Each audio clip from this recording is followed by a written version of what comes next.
Now, the most accurate weather forecast in South Texas with meteorologist Juan Acuna. Hi everyone, welcome back and a very good Sunday afternoon to you. A picture perfect day in South Texas, as we can see in our Nissan Automotive 6th WeatherBug out in Kingsville. Nothing but clear skies. We had a very nice sunrise early this morning and relatively light winds as well. Only registering out of the east-southeast at 10 miles an hour with temperatures in the lower 80s out in Kingsville. But it feels so nice outside because the dew points are really low, especially for this time of year, only into the 20s and 30s, into the middle to lower 40s along the coastline. But still, that's very dry to comfortable here in South Texas. But if you, again, like those dry temps that we have as far as dew points are concerned, enjoy it because it won't last long. By tomorrow afternoon, it's still going to be quite comfortable with those dew points in the middle to upper 50s. You can thank the southeasterly winds for that, for those increasing numbers. But as we go on into the Tuesday morning and Tuesday afternoon time frame, these are slowly going to start to rise back into the 60s and even some lower 70s as well.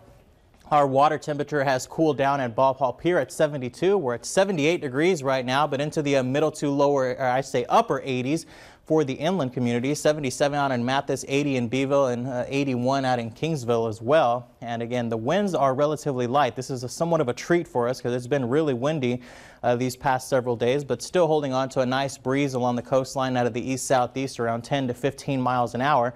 Nothing to show you on the satellite radar composite as far as clouds are concerned. However, this tan color that you see out in Duval County and into our southwestern counties is a fire weather watch that goes in effect for tomorrow. In combination of the dry air and the increasing winds and dry vegetation, there's going to be a high fire danger as we go to tomorrow afternoon, so it's not going to be a good day for outdoor burning. And anywhere you see this pink color up in North Texas and up in New Mexico as well, those are red flag warnings, and they're even worse off than we are as far as a wildfire potential. But high pressure remains in firm control. The actual frontal boundary that came through as well to the east of us and delivered all this relatively dry air over the state.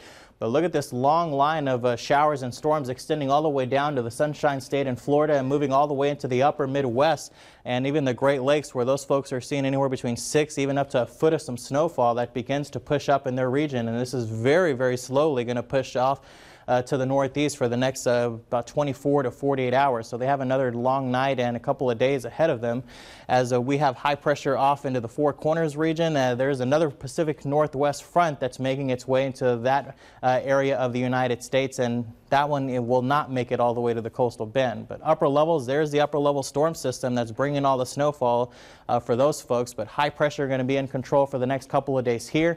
But it's the storm system behind it. That's what's going to be causing our winds to increase once again as our pressure gradient begins to tighten up. So let's look at that as we go into Tuesday afternoon with high pressure somewhat close by.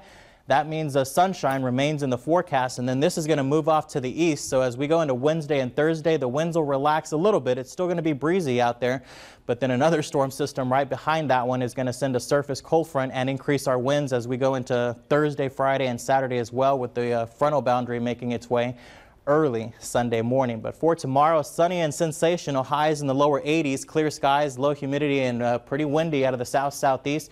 15 to 25 miles an hour. Again, high fire danger in the inland areas, middle to upper 70s for afternoon highs right along the coastline. As we take a look at the 7-day forecast, we go to 55 tonight, another cool night, 81 tomorrow, 64 and 84 on Tuesday, and then slowly increasing clouds and still warm temperatures in the 80s, but we watch that chance for that front coming in late Saturday and on into early Sunday with those highs back into the lower